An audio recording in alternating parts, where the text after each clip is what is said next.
Hello dear student. चलिए आज की क्लास स्टार्ट करते हैं। और आज हम जो महानदी अपवाह तंत्र जो हमारा रिमेनिंग है ना, जो रिमेनिंग जो सहायक नदियां हैं उसके बारे में इस वीडियो में देखेंगे। ठीक, तो हमारा केवल एक नदी जो है सहायक नदी के रूप में बचा हुआ है, वो है शिवनाथ नदी। आज हम पूरे शिवनाथ नदी के बारे में बात करेंगे, शिवनाथ नदी और उसके सहायक नदियों के बारे में, क्योंकि महानदी अपवाह तंत्र में अगर बात करें सबसे बड़ी सहायक नदी अगर है तो वो है शिवनाथ नदी, और उसके भी अन्य सहायक नदी है, उसको इस वीडियो के माध्यम से हम देखेंगे। तो चलिए वीडियो स्टार्ट करते हैं। ठीक, सबसे पहले हम बात करेंगे शिवनाथ नदी के बारे में। कुछ कुछ बातें हम जानेंगे कि शिवनाथ नदी का उद्गम कहाँ से होता है, कितनी इसकी लंबाई है। ठीक है, क्या कुछ इंपॉर्टेंट है शिवनाथ नदी के बारे में याद रखना, उसको जो है हम इस वीडियो के माध्यम से देखेंगे। ठीक है, तो चलिए तो जानते हैं शिवनाथ नदी का जो उद्गम होता है गोड्री गढ़चिरौली महाराष्ट्र से इसका उद्गम होता है। संगम जो है ये शिवरी नारायण में महानदी से ये संगम बनाती है, आप जानते हैं। ठीक है, कल आपको मैं बताया था कि शिवरी नारायण में सी जोगी करके याद रखना है करके। ठीक है, प्राचीन नाम जो है सुनी और शिवा नदी इसका जो है प्राचीन नाम है। कुल लंबाई की बात करें 290 किलोमीटर इसकी कुल लंबाई है। और छत्तीसगढ़ में अगर बहने वाली नदी की बात करें सबसे लंबी नदी तो शिवनाथ नदी है, क्योंकि जो महानदी है वो केवल 286 किलोमीटर बहती है, और जो शिवनाथ नदी है 290 किलोमीटर ये जो है यात्रा करती है, बहती है, याद रखेंगे।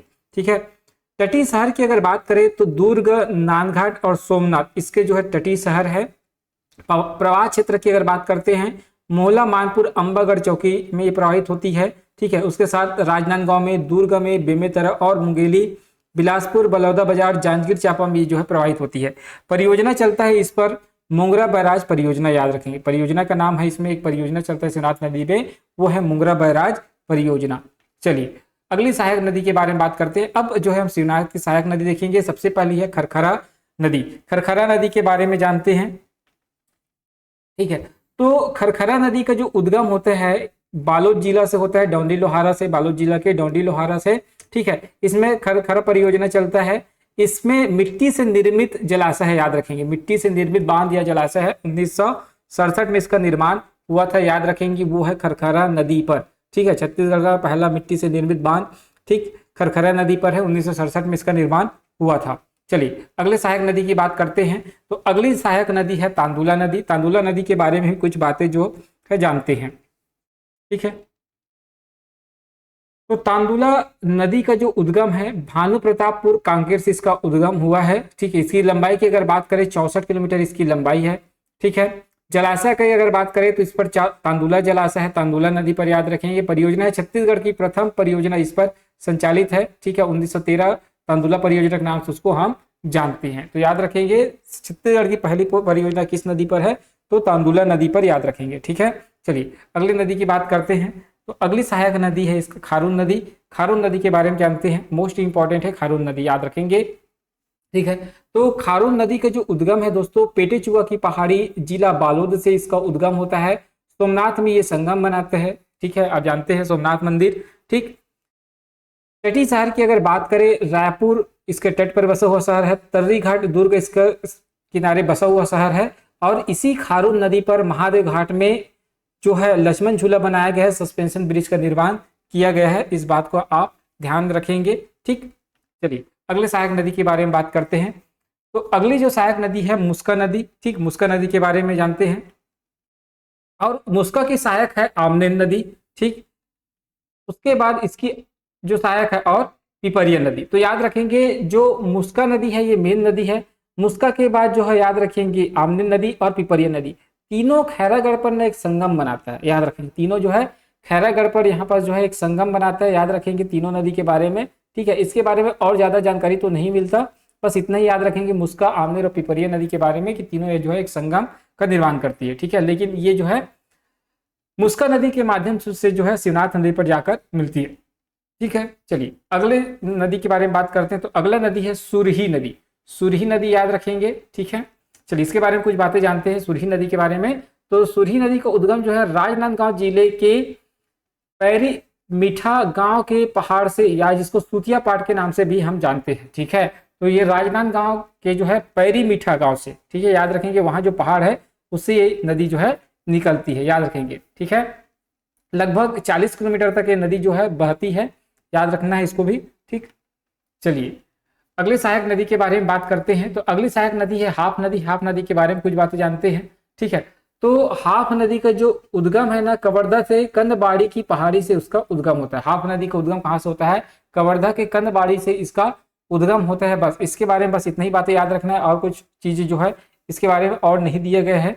ठीक, चलिए अगली सहायक नदी के बारे में जानते हैं, वो है मनियारी नदी। मोस्ट इंपॉर्टेंट है मनियारी नदी आपके एग्जाम के दृष्टिकोण से, क्योंकि इसके सामने जो पुरातत्व स्थल है वो भी स्थित है, उसके बारे में जानते हैं। तो मनियारी नदी की अगर बात करें तो इसका उद्गम जो है पेंड्रा लोरमी का पठार उंगेली से इसका उद्गम होता है। लंबाई की अगर बात करें तो 134 किलोमीटर इसकी कुल लंबाई है। संगम में बनाता है ताला गांव के पास, ये जो है संगम बनाता है। ठीक है, मटकू द्वीप के निकट इसका जो है संगम बनता है। ये शिवनाथ में जाकर मिलती है मटकू द्वीप के निकट। इसी के किनारे बसा हुआ है मटकू द्वीप। कई बुक में आपको शिवनाथ नदी के किनारे मिलेगा। ठीक है, लेकिन याद रखेंगे मटकू द्वीप मनियारी नदी मुंगेली जिला, ये याद रखना है आपको। परियोजना की अगर हम बात करें तो खुड़िया बांध राजीव गांधी परियोजना इस पर संचालित होती है। ठीक है, या राजीव गांधी जलाशय के नाम से जानते हैं। 1930 में इसका निर्माण हुआ था। और पुरातत्व स्थल की अगर बात करें तो एक पुरातत्व स्थल स्थित है इसके किनारे, वो है अमेरी कापा, याद रखें। इतनी बातें जो है आपको मनियारी नदी के बारे में याद रखना है दोस्तों। चलिए अगली सहायक नदी के बारे में जानते हैं। तो अगली सहायक नदी है अरपा नदी। अरपा नदी के बारे में कुछ बातें जानते हैं जो मोस्ट इंपॉर्टेंट है। ठीक, इसके साथ है खरखरा नदी, दोनों को याद रखेंगे, एक अरपा नदी और एक जो है खरखरा नदी। क्योंकि देखो ये जो खरखरा नदी है ना, अरपा नदी के माध्यम से ही है ना, जो खरखरा नदी है अरपा नदी के माध्यम से ही अपना जल जो है शिवनाथ नदी पर गिराती है।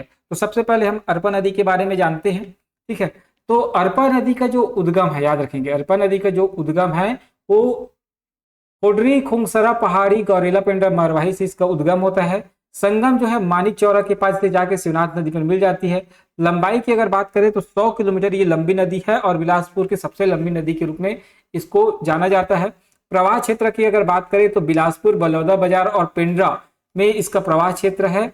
सहायक नदी की बात करें तो खारंग जो है इसकी सहायक नदी है।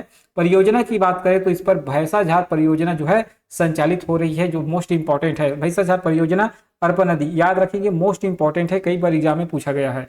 चलिए अगले सहायक नदी के बारे में बात करते हैं दोस्तों, है ना। तो अरपा नदी आपको बता चुका हूं मैं ऑलरेडी। ठीक,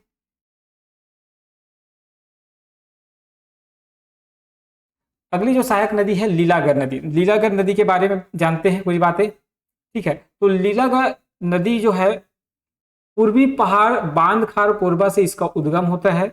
लंबाई की अगर बात करें तो 135 किलोमीटर इसका लंबाई है। इसको निडला नदी के नाम से भी जानते हैं हम। ठीक है, इसके किनारे जो है ना, तटीय शहर की अगर बात करें तो मल्हार बसा हुआ है। प्रवाह क्षेत्र की बात करें कोरबा और बिलासपुर में ये बहती है।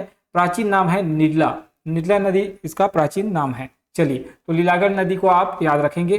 ठीक है, तो ये रहा दोस्तों शिवनाथ और उसकी सहायक नदी। ये वीडियो बहुत छोटा बना क्योंकि मैं केवल इसमें शिवनाथ नदी को डिस्कशन किया हूँ। ऑलरेडी महानदी और उसके सहायक नदी को हम डिस्कशन कर चुके हैं। ठीक, तो कैसा लगा ये प्रयास अवश्य बताइएगा। आपको मैं के माध्यम से समझाने की कोशिश की हूँ, क्योंकि एक एक नदी को समझना बहुत आवश्यक है। ठीक है, तो अपन जो है महानदी और उसके सहायक नदी, शिवनाथ नदी और उसके सहायक नदियों को इस वीडियो के माध्यम से कवर कर लिए। हम जो है अब अगला देखेंगे गोदावरी अपवाह तंत्र के बारे में। ठीक है दोस्तों, आज के लिए बस इतना ही। धन्यवाद।